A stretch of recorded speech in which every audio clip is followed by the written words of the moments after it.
All right, we're connected. We're going to get started in just a minute. Those standing out in the hall, please come on in and give you a second or two to come in and get seated. Okay, why don't we get going? Good morning and welcome to Nashville. I'm Steve Berry, President and CEO of CCA, and welcome to CCA's inaugural Mobile Carrier Show. Nashville's a great town with plenty of music and lots of good food, and I hope you've enjoyed yourself so far. And I know that you're going to leave with some memorable memories and experiences. Speaking of, I hope everyone had a good time last night at the George Jones Museum, and I'd like to thank our two sponsors, Sprint for co-sponsoring the launch party, and TNS for sponsoring the entertainment and the moonshine tasting. Yeah. Experience for you, that is the moonshine tasting, but it was quite nice. Thank you.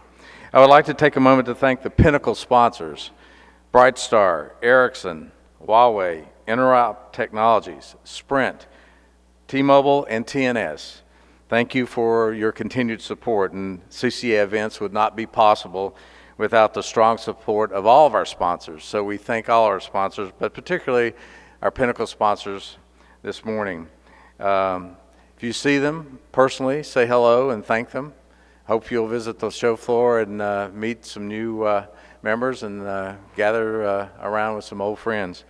Nashville is a wonderful place for our first mobile carrier show. We decided to rebrand this event, which is formerly known as the Global Expo, to better reflect who we are and what this show is all about. With a name like Mobile Carriers Show, there's no question about the focus of the event, and if you want to see, meet, and talk and be with mobile carriers, this is the place to be. We have a great show planned for you, and I'm confident that you will leave with lasting business connections and hopefully some valuable insights, so thank you for joining us today. I also want to welcome those of you joining us by webcast. We're pleased to have you with us also.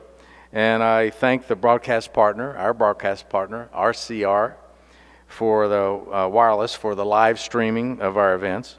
I also would like to thank Ericsson for providing the Wi-Fi, and I know that you all appreciate the convenience. And the password is pretty simple to remember, Ericsson, so please enjoy. I would also remind you to please download the conference app. We have a really fantastic conference app that can keep you up to date about all the information. Before we move on, I wanted to note an event that took place yesterday, which was our CCA Gives Back Day. It's our community service event, and many of you, almost 80 of our members, came together, joined in the sweat equity of the brow, and really made a significant impact on a local elementary school that served very low income and needy children and needy families. And I want to thank everyone that participated in that through Hands on Nashville. With your support and with those that showed up and like I said, worked very hard improving the school and its entire facilities, we were able to contribute $10,000 to the Hands on Nashville, and to you I say thank you, and you deserve a round of applause. So next time we have one of our community events, please sign up. I know that you'll enjoy it, and it's a great networking opportunity also. And now, for the real reason that you're here this morning, the keynote session. We will hear from some of the industry's top leaders about network deployment, and challenges, how they're tackling them, and how and what they're doing to find solutions. So serving on the panel, you'll have Jay Bluhm from Sprint, Ken Borner from Atlantic Tele-Network, Stephen Bai of C-Spire. I think we have Narotham Saxena, right? Well, hold it. Narotham is on the end, and then I think we have Henry Hayter from TNS sitting there, and leading the discussion is a journalist, a renowned journalist and wireless industry veteran and expert, Sue Marek, who currently serves as Vice President of Content at SDX Central. And congratulations, Sue, on your new role of SDX Central. You'll have to tell us all about that. Now I'll return it over to you, Sue, so take it away, Sue. Thank you, Steve. And thank you for joining us this morning. Yes, SDX Central, it's a new media startup. We focus on software-defined everything, and I'm specifically focusing on 5G and IoT. So check out the site, and of course, please keep me up to date on those areas. I'm always interested in covering more. So let's start. I know Steve kind of already introduced my panelists. Why don't we start, though? I'll have each of you tell a little bit about your company, and let's talk about what you see as your biggest challenge right now when it comes to your network. Or I think in the case of Henry, maybe you can talk about the biggest challenge of networks for some of the customers that you deal with. Jay, why don't you start? Well, I think most of you already know who Sprint is, so I don't think we need to describe that. But I would tell you our biggest challenge right now is just keeping up with data growth. We've seen over the past several years 85% year-over-year growth, which is expected to actually triple by 2020. So obviously, every time we open up a channel or add capacity to the network, it's immediately consumed, which is sort of a good problem to have. But optimizing around where that growth is going to happen is, we're just always chasing. Great, Ken. Thanks, Sue. I work for Atlantic Tele-Network. Atlantic Tele-Network is a holding company that owns many subsidiaries in the telecom space, of which ComNet Wireless is one. ComNet is my biggest internal customer. It's a wholesale roam-only carrier operating in the western United States primarily, and we also have a retail segment of our business that we run on top of the ComNet network. My biggest challenge at this point, being a very, very rural network provider, is getting Ethernet backhaul to our cell sites, so we're currently working on that.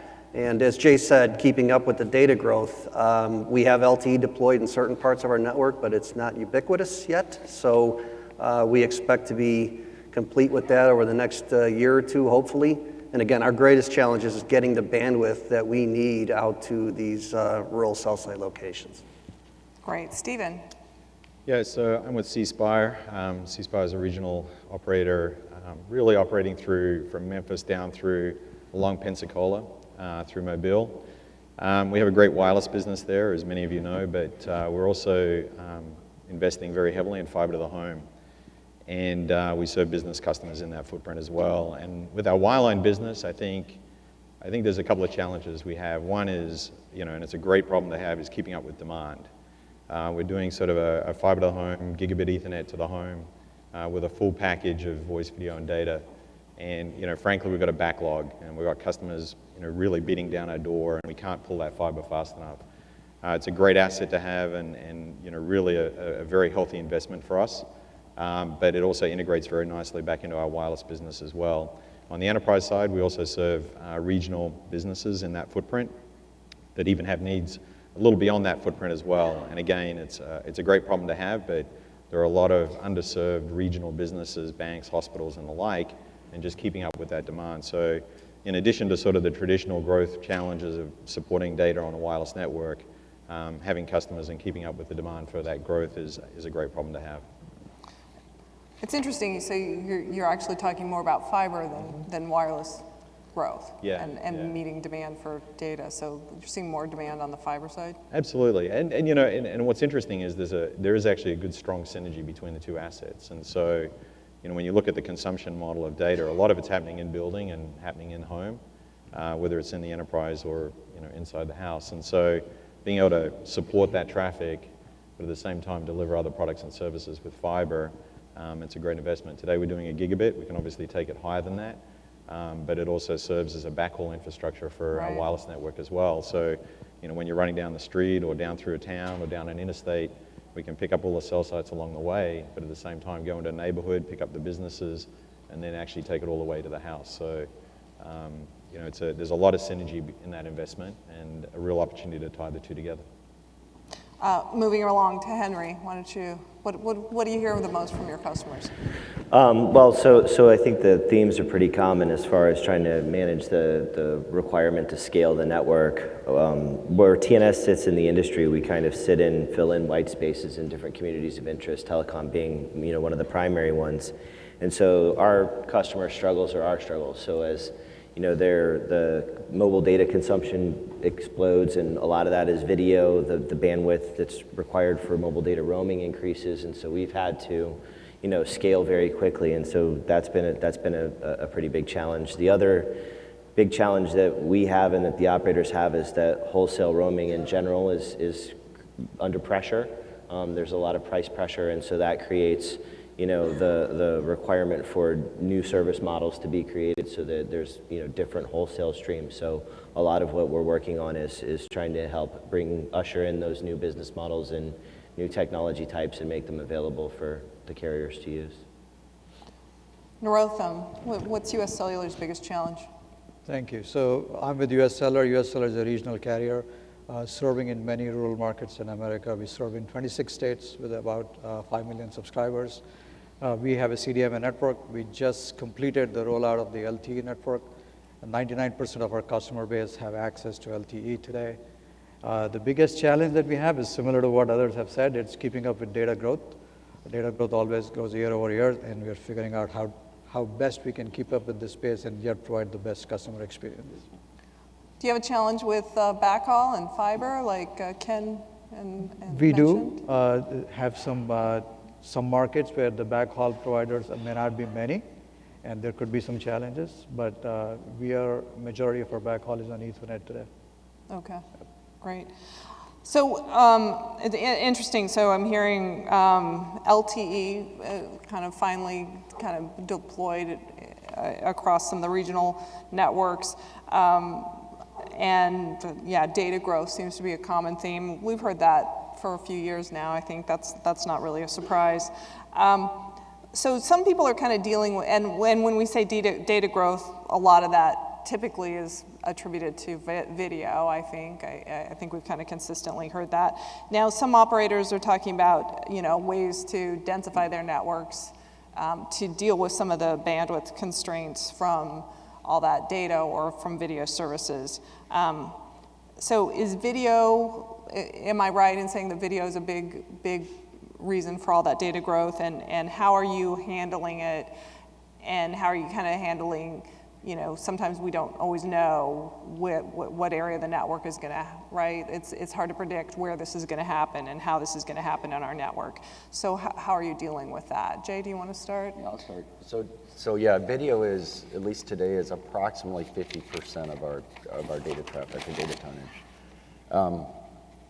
Frankly, there's a lot of, we have a lot of ways of actually knowing where the actual video and the data growth is actually happening. And there's a variety of different ways to deal with it. There's obviously we've got a fair amount of spectrum that we can add capacity. Frankly, there's a ton of technology evolution in LTE, and particularly LTE Advanced, that we can take advantage of. But I would tell you the real key is actually a lot of optimization, and combined with the technology enhancements can address most of that growth. Well, specifically, can you tell me, like when you say technology enhancements, what do you mean by that? Carrier aggregation, Okay. beamforming, et cetera. Okay, so it's more handling, so it's the network and how you're managing that traffic. That's right. Okay. Ken, do you guys have a lot of video? I know you as ComNet, maybe it would be one that you could address. So our LTE network is deployed primarily on the Navajo Nation, where there is no other wireless service and even wireline. So virtually all of our usage is video. And like Jay, I mean, we haven't run into spectrum issues yet, but it's just a matter of when. So we typically are offering what amounts to unlimited plans. We do have kind of a step-down procedure. When you reach a certain limit, you'll be stepped down to EVDO speeds. But even at that, you can still stream video. So we employ a lot of policy control and video optimization as well. And I think we're just, our challenge is, on my side, is you know, the staff that I have and the training that I need to provide to my people to enable them to, you know, to be able to fully realize the tool's benefits. Okay. But interesting, so you're still doing unlimited, and even with all that video, you can still handle it. That, yes. Because I mean, that's where we've seen other operators kind of pull back Yeah. from unlimited as a way to kind of help manage that. And like any market, most of our usage is in specific areas. So we have had to add cell sites to keep up with that demand. You know, our challenge is just having enough spectrum sometimes to implement new technologies. We operate, I mean, being primarily a wholesale roam-only provider, we have multiple technologies at every site. So Right. I'm operating CDMA, EVDO, UMTS, GSM, and LTE at the same location. So it does get challenging from a spectrum position. Carrier aggregation? Carrier aggregation is on the roadmap for us. We haven't deployed it Not yet, yet. but we are going to trial it this year. Okay. Narotham, how are you handling video? So first question is, yeah, video is definitely increasing in our network. I mean, we have seen the year-over-year increase in the traffic. And with encryption happening for the video from the content providers, it makes it difficult to apply a lot of intelligent policies on the traffic itself. But the way we are handling it is we are looking from a network capacity perspective. We watch very closely. In some cases, like we do carrier aggregation, we have deployed our LTE network on both 700 as well as 850 megahertz. So that helps us too. We are doing high-low combinations of carrier aggregation first, and we hope at some point the industry ecosystem will evolve for low frequency carrier aggregation as well. So we are monitoring the capacity as needed. We densify or we do carrier aggregation, and that's how we're handling the video traffic. And you talked about video optimization. So is that where you make the video? I mean, do you do something to the video stream to make it? No, we are not, because you're it's not? encrypted nowadays, most of the Oh, content. okay. So it's very difficult to do something about it. Okay. Stephen, you see a lot of video on C-Spire's Yeah, network? I do, and I think, you know, the video market is a very fragmented market. And by that I mean, you know, you've got linear consumption that happens within the home, you've got some streaming, you've got side load to go, you've got a lot of different models there. And I think, you know, what's interesting is that, you know, people are going to consume video however, wherever they can. And for us, you know, we've got these multiple assets. While we're in the home, we can push it down through the home, and we offer, you know, we have a linear program offer that we provide. So, you know, people aren't going to give up their 60-inch 4K Ultra HDs. But so we've got to find a mechanism to deliver that video while they're on that screen. But they're going to want to take that content with them. And I think there are a couple of different models there. You know, streaming is a very network inefficient model. You know, if you're doing multicast and even broadcast on an IP network over a wireless network is not the most efficient use of those resources. Advertising and the programs aren't going to pay for the cost of that tonnage. Right. There isn't enough money to pay for it. So I think you're going to see that model evolve more and more, where people will take their content with them. The amount of memory that you can have on a device and the amount of capacity you have on the device gives you a much more predictable, I can bring it down, put it on my device and take it wherever I go, and then supplement that with real-time streaming where you need it, and for broadcast content where you need it. But I think networks are going to get more and more efficient in how they move content around, because it just doesn't work. And the example that I would use is, you know, you'd look at the cable industry. You know, they run gigahertz down their plant to each house. You know, gigahertz of spectrum. You know, that's a lot of spectrum. That's a lot. You know, and so we'll find ways to use the spectrum more efficiently for video. It's a big tonnage issue. It's going to continue to grow. We just got to find different models for how we move that content around. I would say that, you know, what becomes really important is sort of the tonnage per, you know, square foot per square mile, you know, and how you deliver that, and how you deliver that efficiently is really going to be the metric that we're going to focus on going forward. I know some operators were doing LTE broadcast or demoing it, I think. Yeah. Anybody on the panel looking at that? I think MediaFlow was the first attempt at that. It didn't work out so well. I think it's an interesting technology. And, Right. you know, often we have technologies looking for a problem to solve, and it's an interesting solution. It's interesting that people have trialed it, and it really hasn't taken off. It seems like the business model is, Yeah. is where they haven't figured out. Anybody else? No. And, you know, maybe work for the Super Bowl. That happens once a year. You know, so Right. I think But that's where I get into the viewing distribution is really going to be important, and how content moves around. There's a lot of tools today that we'll use as we go forward to make that more efficient. And when we talk about kind of densifying the network and different strategies, unlicensed spectrum is also sort of a strategy. Some people are talking about and using LTE and unlicensed spectrum, and it's created some controversy. Some of the cable companies and some of the Wi-Fi companies haven't really liked this idea very much. I guess my question for the panelists, are you using unlicensed, and do you have plans to deploy either LTE-U or wait for LAA, which is the acronym Licensed Assisted Access, I believe. And my understanding of the difference is LTE-U, it's something about channels, I don't know. One of you engineers can explain it better than I can. Narotham, are you looking at unlicensed? So we are always interested in the unlicensed technologies, for sure. We are evaluating that. We haven't deployed LTE-U or LAA, but we are evaluating that because it definitely provides a benefit in terms of providing capacity and coverage in hotspots. So unlicensed technology definitely has a merit to that. The difference between LTE-U and LAA is how you do the listen before talk, right? LAA is listen before talk. LTE-U has a different technique called CSAT to mitigate that. So we are going to wait and watch which standards evolve, but nevertheless, we are looking at the technology today. Are you trialing it? Or we haven't started the trial, okay, but we might soon. Okay. One thing to keep in mind, though, is today the majority of consumption onto a mobile device is over Wi-Fi. So it's already happening today, and customers are already making that choice. And so what's happening is unlicensed is a part of the delivery of our services. But it's not LTE. Yeah, no, but it's still, but at the end of the day, it is using unlicensed. Customers are using it. And unlicensed spectrum has a very important role in the delivery of all of our products and all of our services. Not by our choice necessarily, given the history, but by the customer's choice. And so I think what's interesting is, again, LTE-U and LAA are interesting technologies, but our customers are already using that spectrum and taking advantage of it. The question is, can we make that experience better by deploying these kind of technologies? And I think, we'll test it, and, like everybody else, we'll watch how that evolves. But I think it's really important that today customers are already using it, and it's there. Mm-hmm. And as carriers, we all take advantage of that. And we all benefit from it, frankly. Yeah. If I can add to what Stephen says. Yeah, I mean, unlicensed is actually critical, right? And it's north of, I don't care who the operator is, north of 50% of data usage, wireless data usage is Wi-Fi.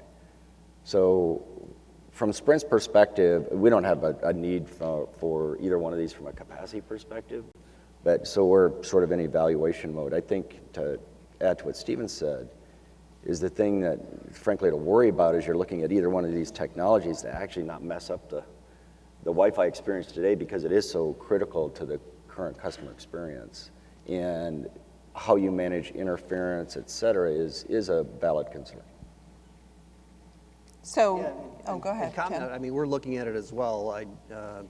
Both in the 5 gigahertz band and other bands, whether it's 2.5 or 3.65. And in rural America, I wouldn't be too concerned. I think the unlicensed does have some ability to listen before you talk with certain implementations. I think it's a matter of, do you want to get in the game early, right? Or do you want to wait for LAA, which is, you're probably a year or 18 months behind, right? Yeah. But you did talk about, having spectrum being an issue in some of your markets. We are always interested in, unlicensed spectrum that we don't have to pay for, right? I mean, that is key. That's the bottom line. You don't want to pay for it, okay. Henry, let's talk a little bit about voice. I know you said that some of your customers are moving away or from circuit switched voice, or I guess the larger operators are moving away from circuit switched voice with VoLTE. I mean, we don't know how quickly that will happen, right? Because we know that there's still, VoLTE's still kind of on a market by market basis. But what does that mean for smaller operators? Well, so the interesting thing about VoLTE is that operators make a lot of different. They have a lot of different rationales for why they choose to deploy VoLTE. Some of the biggest ones are the spectral efficiency. The other is reducing existing voice costs, right? The TDM infrastructure and circuit switch is expensive to maintain. The workforce is kind of sort of aging a little bit and aging out, and some of those people who were your SS7 experts are retiring. So some of the carriers are starting to announce wind down plans for circuit switch, right? AT&T made a public announcement. January of 17, their 2G network goes away. So what that means to the regional and rural operators is that some of those circuit switch voice agreements that they depend on to provide a nationwide voice service are not going to be available. And so that changes their time horizon, where they might have other sort of milestones that they need to meet in order to make a decision to justify investing in IMS and getting their workforce sort of with the right skill set to support the new technologies. It's a big investment in a long-term transition and a long-term commitment on vendors. And so those time horizons are becoming a little bit more compressed for them because of what the big operators are doing and how fast they're moving to VoLTE and announcing plans to sunset their circuit switch networks. Well, I think Northam has at US Cellular. They're right, aren't you deploying VoLTE? Yeah, so we are looking at VoLTE. We did field trials. Now we're looking at rolling it out in one of our markets this year. But I just want to give my opinion. CDMA is here, and it's going to stay for a long time till VoLTE matures. Our belief is that CDMA will stay at least till 2021 and beyond. We don't know how VoLTE takes up. VoLTE technology is maturing, but making sure that it matches the performance and coverage and IAs and LCs, like ineffective call attempts and lost calls, match the performance of CDMA. Right? That's absolutely essential for the customers to have a good experience of VoLTE. And I think that's where the industry is moving towards. Are you feeling pressure though with, I mean, a CDMA though, like, yeah, that's different than, I think Henry, aren't you talking about the GSM? Yeah, I think the GSM operators seem like they're winding down a little bit more quickly, or announcing their intention to wind down a little more quickly. Although there are signals that some operators are moving away from CDMA, especially with international roaming. Domestic roaming, I think, to Northam's point, is going to be around for a while. For CDMA, for GSM, I think it might go away a little quicker. Jay, you want to? Well, you're one of them. This is actually a really broad topic. Okay. We like to, in some of these technology transition discussions, we actually like to talk about network a lot. Frankly, the tricky part is the customer migration at the device level that actually drives what you do over time. Right, they have to be on VoLTE Right, devices. and then when they're all done, then you can actually have a conversation about whether or not you're going to shut your network down. And so everybody's plan around how those customers will migrate is a bit different. And it's sort of the natural evolution of technology. And as we're talking about demand, and demand on a network, whether it's number of subscribers or usage, Right. You're going to have to evolve to, frankly, get more out of your assets. And so this is sort of a natural discussion. But to that point, I really think the tricks are in what you do from the customer migration perspective. And to your point, it's making sure that, particularly on voice, because wireless voice service is really good today, regardless of who the operator is. And so the bar is set really high on this transition idea, and customers are totally intolerant of voice issues. So you got to make sure it's done right before you actually launch into that, and that just actually takes a bit of time. Yeah, I think we've seen with VoLTE, it's taking quite a long time, from what I can tell. If I'd add, I think the step up from a CDMA operator to VoLTE is a much bigger step up than it is for a GSM or UMTS. And frankly, for those of us that have done 1X Advanced, the gap is even bigger. And so when you talk about efficiency and quality of coverage, and to Jay's point, sort of that device migration, and to Narentham's point, the customer experience, that's driving it. And so I think these transitions are likely to take a lot longer. And frankly, we want to get the best return out of the network investment we've already made in CDMA. And it's taken us years to get that optimized. Right. And we're seeing VoLTE go through that same sort of evolution. I think some carriers are doing it better than others, but there is still that learning curve. And interoperability from one VoLTE That's carrier actually, to another is huge. I think that's still very immature. Yes. I think I haven't heard much. Yeah. I mean, there's been a little bit of there's talk. And there's a few players talking together, but today we have great interconnect arrangements and interoperability, and to replicate all of that, especially for rural carriers as we look forward, That's going to be really important to make sure that there's that interoperability. And it's not just the voice level. When we start talking about RCS and the services above the basic voice transport, I think we've still got a long way to go as an industry before that becomes fully interoperable. But isn't there pressure when we look at spectrum assets to use those spectrum assets? So on the CDMA side, that's one reason why we're doing 1X Because of its Advanced. variation. It's actually, we're taking 1X channels down to 1X Advanced. We actually get better efficiency out of the spectrum and we get better performance. Okay. So we can do that as we migrate DO. DO is going to dive much faster as we move that to LTE. But the 1X voice channel, that's going to be, I suspect, that's going to be around a lot longer than people think. Okay. So there's not that much, okay. That's There's my, no as much pressure, and that's spectrum efficient, so. And then that's also, well, I don't know how much M2M you have on CDMA, but that's one of the issues is with like the 2G network currently carries a lot of, from what I understand, a lot of the M2M traffic, right? So where do you put those customers? I think, everybody talks about LTE as IoT. I think the big problem there is the cost of the modems. And today Wi-Fi is a great solution because it's cheap. You can add it. And the modems are cheap. While the industry talks about LTE modems and 5G and IoT is going to be all about LTE modems, the cost differential between an LTE modem and a Wi-Fi chip, there's a pretty big gap there. So I think, it'll be interesting to see, how that curve looks in the future as we get down to sort of a lower throughput LTE modem, and at what point, and frankly, I'll put it on the table, there's an IPR issue there. And so I think, it'll be interesting to see how the license holders around LTE move towards more of a Wi-Fi licensing model, and that'll open up an opportunity on that side as well. Oh, so that's I think, interesting. I haven't heard anybody talk about that. No, nobody likes to talk about that. Well, With your M2M, is it on your CDMA, 2G, it's on, I'll just say it's on 3G. 3G? So it could be it could be CDMA or it could be EVDO. And frankly, the reality of M2M is it tends to be very low bandwidth. So there's no necessary rush to actually go and try to solve that problem, especially with the device issues. So we can support that for a very long time because it's actually not a huge demand on the network. And those modems are still low priced? Yes. And there's no, as long as there aren't different demands in the M2M space. That's correct. But if you get into high demand M2M services, then you'd actually have to push more towards LTE because 3G just won't support it. Okay.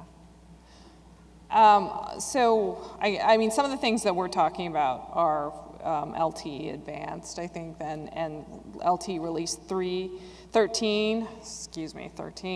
That's where a lot of the different capabilities they talk about for M2M and IoT come in, right? And that's where they talk about, the acronyms go crazy at that point, narrowband IoT and different versions. Do you have plans to move to LTE Advanced or LTE Release 13?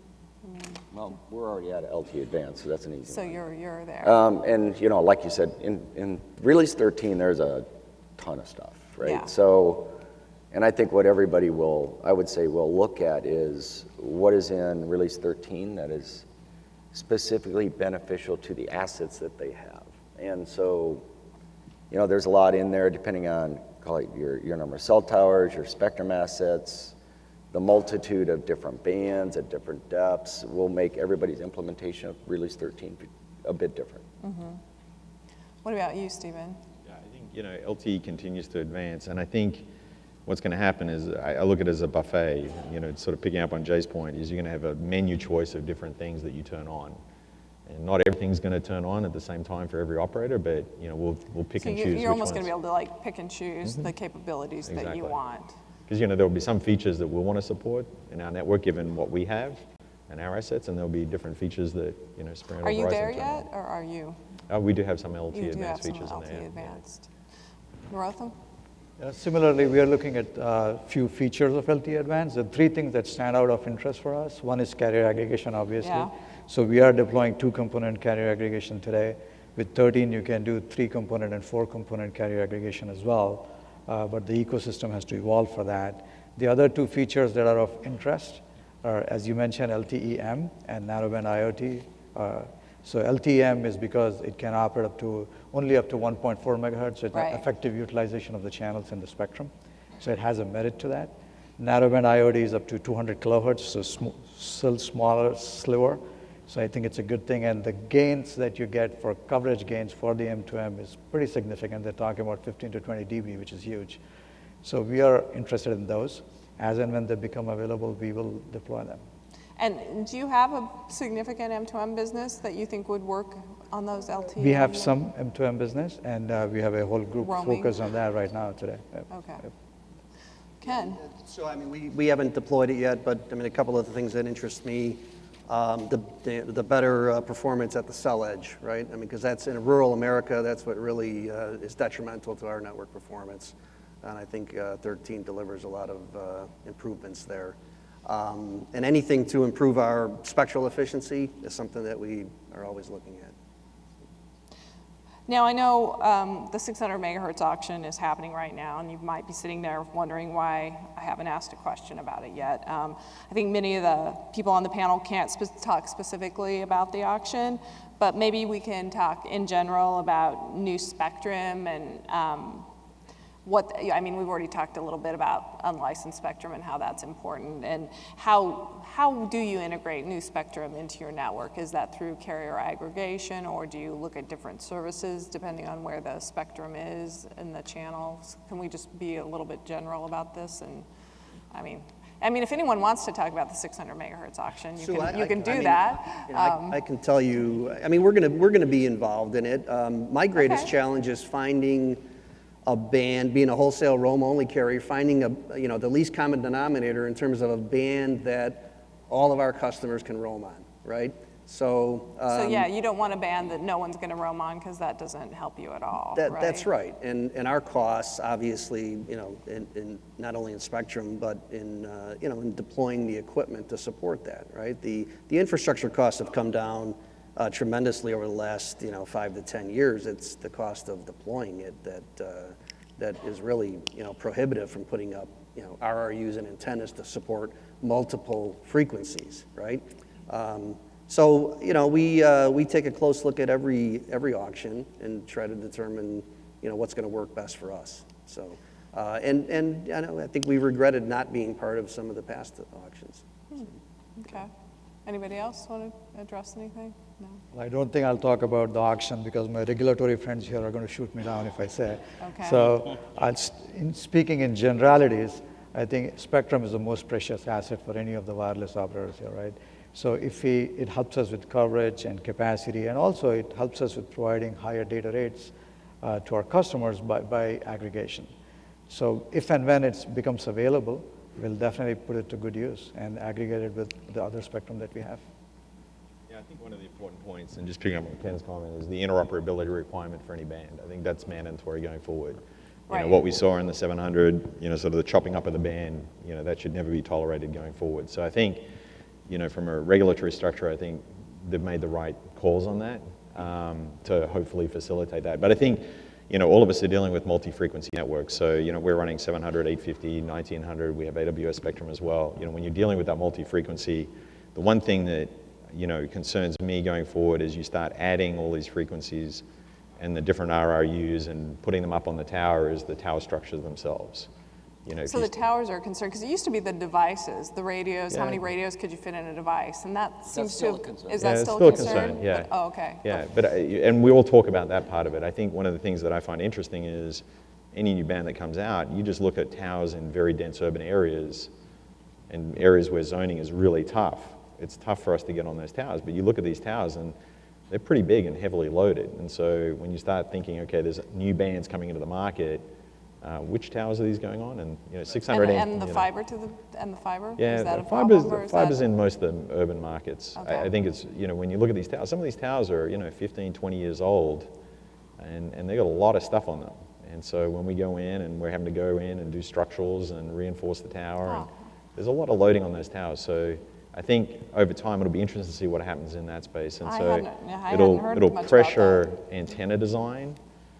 How can you get these bands into an antenna to make them more efficient to take advantage of those bands? Isn't there new antenna design that can kind of, There are some coming along. Some, yeah, not maybe quickly enough. But it's going to put pressure on that. So if you're now dealing with 3 or 4 different bands, how do you get the efficiency on each Right. of those bands? At the same time, keep the footprint and the weight down so that you don't tip these towers over, I think is going to be an interesting thing to The watch. reality is it takes a long time. It takes to time. deploy. It takes a lot of time. And to change out towers. And now, most of you don't own towers, right? We do. Oh, you still do? yeah. Okay, most of you. a good Do asset you to still have. own your towers? Good percentage of towers that we own. Okay, so you have some control over that, where a lot of them are renting tower space on But it's others. still a problem whether you own them or leasing But them. it It's doesn't the matter. structure, It doesn't you know, even it's matter the if you own them structure or itself, not. yeah. But I thought if you owned them, you could maybe control whose antennas were on them. Can't control the zoning boards, though. Yeah, Okay. yeah. Can't control the zoning boards. Good Maybe point. Stephen can. Well, I haven't. Any low band spectrum in rural America is, with the propagation characteristics, is really good for us. So, Right, I mean, yeah, it's, because you can blast that all the long ways, right? Right. So I haven't even brought up, we're well into the discussion, and I haven't brought up 5G once yet, so I'll have to get there before we run out of time. It's an interesting, it's been getting a lot of buzz, I think, particularly over maybe the last 6 to 8 months. We've seen a lot of collaborations being announced between vendors, operators, academic institutions are involved, and we've had sort of some demonstrations. I mean, not a lot, but a lot that maybe they're calling it 5G. There could be debate as to what really it is. Where do you stand on 5G? Will you trial it? Will you wait and see? Kind of where are you on the timeline for 5G? Jay, I'm going to start. Well, we're evaluating it. To your point, I think if you ask 5 people what 5G is, you get 5 different answers. Yeah. So, yeah, I mean, we're obviously evaluating it, again, as a natural transition at some point in time, depending on actually what it is and, the use cases and, frankly, the business problems you're trying to solve. So I'd say, from a Sprint perspective, we're looking at it. But it's more in a kind of watch and see over time. Are you what going it to watch becomes. what your competitors are doing? How can you not? Well, yeah, but the other thing, there's a lot in LTE and 4G that Right. still to be had in LTE Advanced, right? And so that's really the focus is what do you do with LTE Advanced, because that actually addresses a lot of your problems. The one thing that we would be certainly cautious of, and I think everybody is, there needs to be a natural transition from 4G to 5G. And how those sort of intersect and how those show up as solving specific problems is going to be interesting. Stephen. Yeah, so we're definitely looking at it and working on it. I think what's interesting is there are multiple use cases out there, and I think it's important to sort of blow through the noise level. As Jay says, you ask 5 different people, you get 5 very different definitions, and then geographically, you're going to get a different definition in the US than what you might get in Europe and then what you might get in Asia. So in the context of the definition that's being talked about right now, at least one use case that we're very interested in working on is, we already do fiber to the home.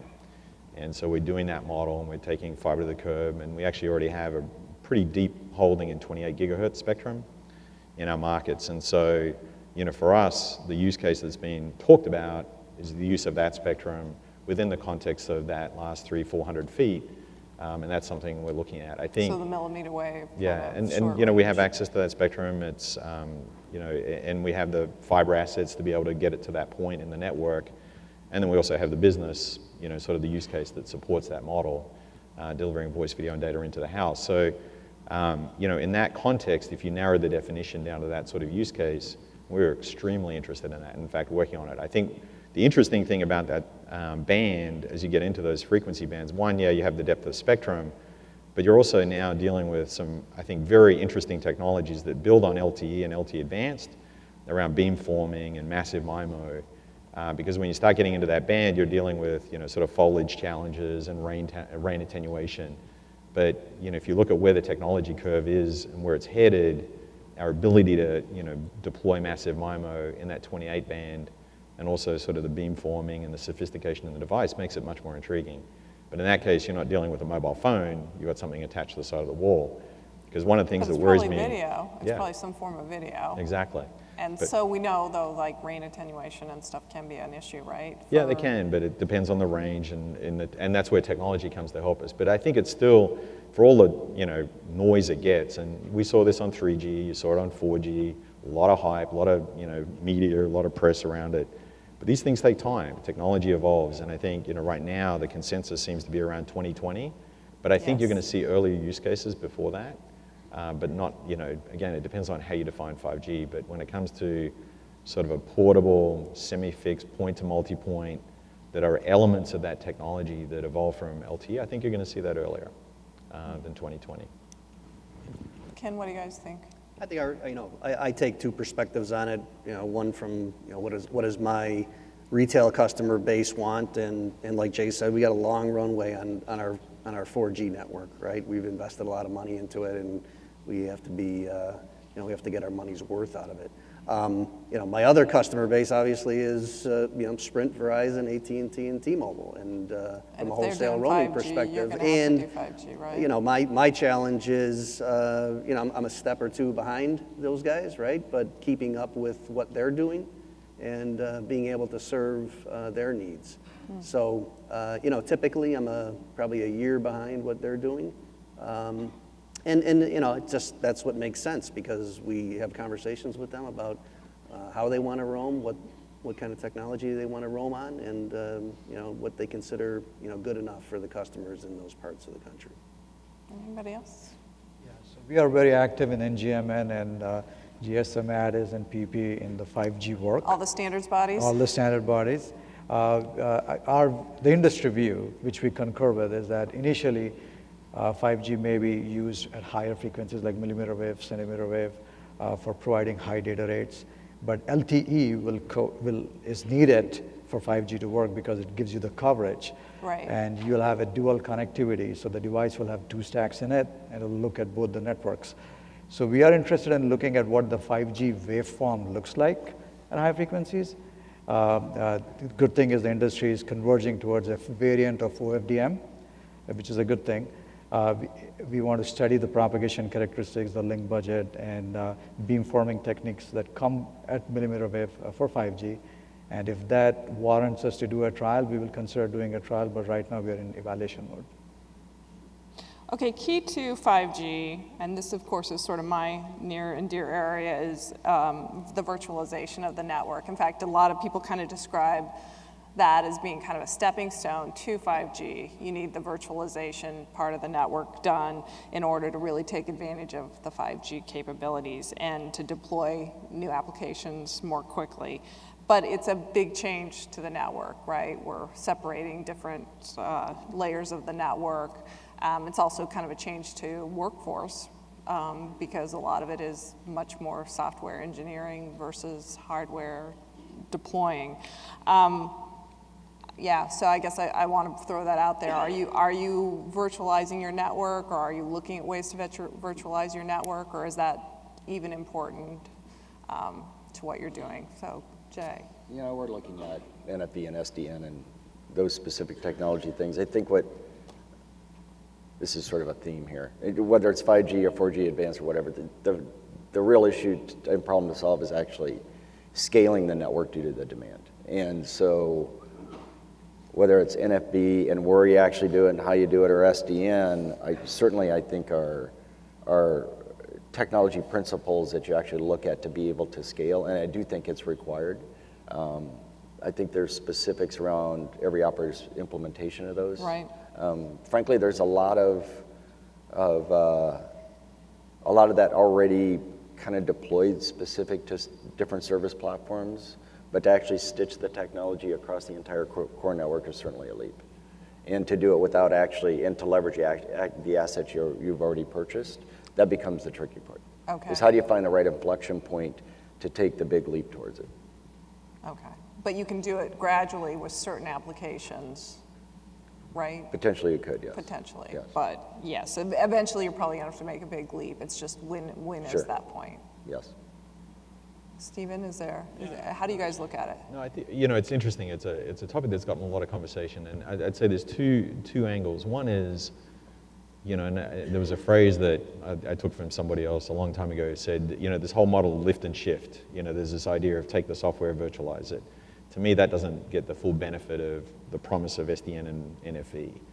But when you start rewriting sort of the middleware and the code base to take advantage of that architecture, I think then it comes into its own. But I think we're still at the infancy of that, and I think people will evolve towards that. But the lift and shift model is hard to look at the economics in that and say, oh yeah, it works.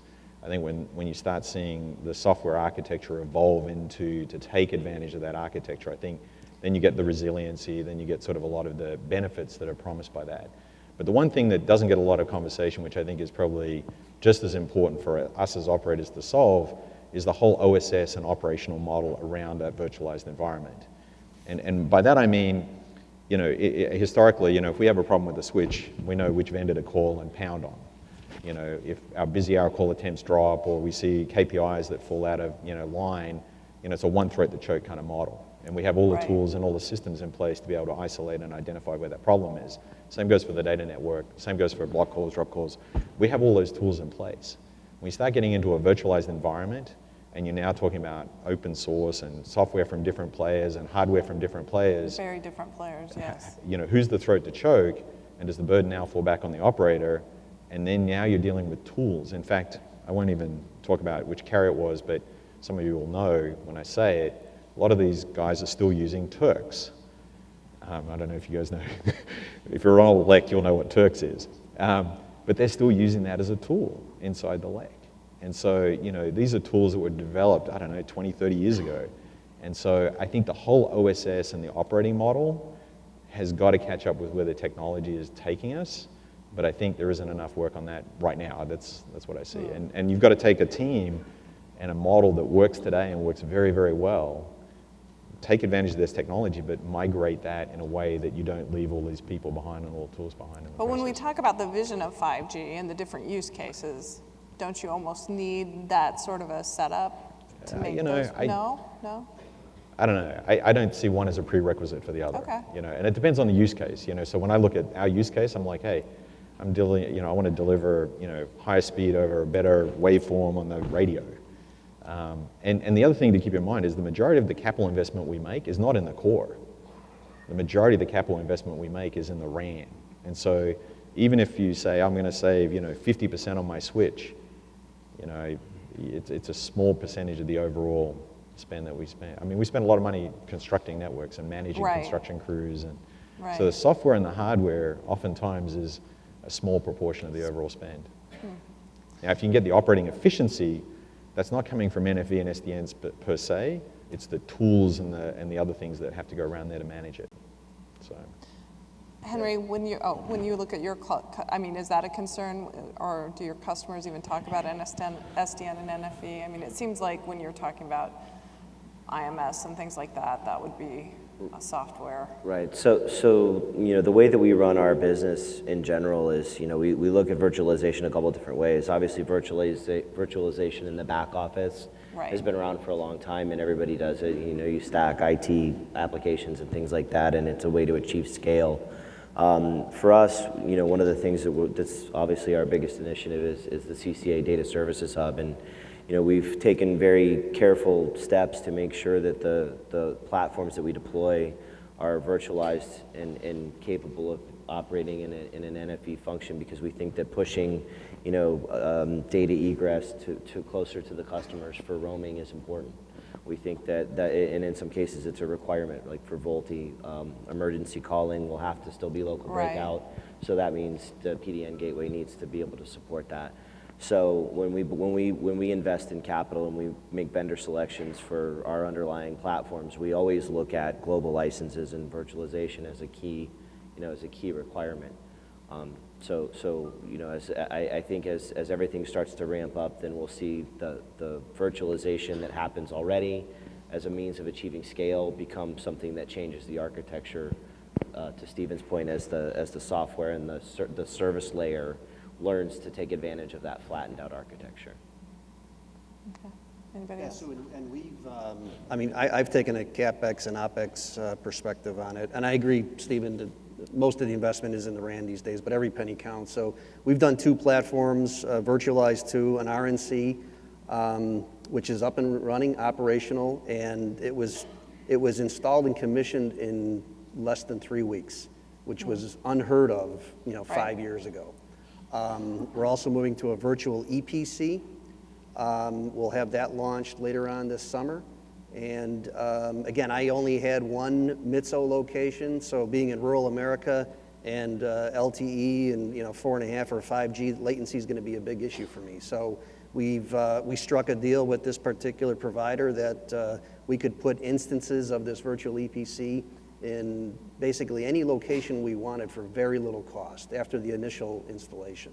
So we're going to deploy one in our Las Vegas data center to serve our Nevada market, and I can also leverage it for some of our Caribbean providers as well.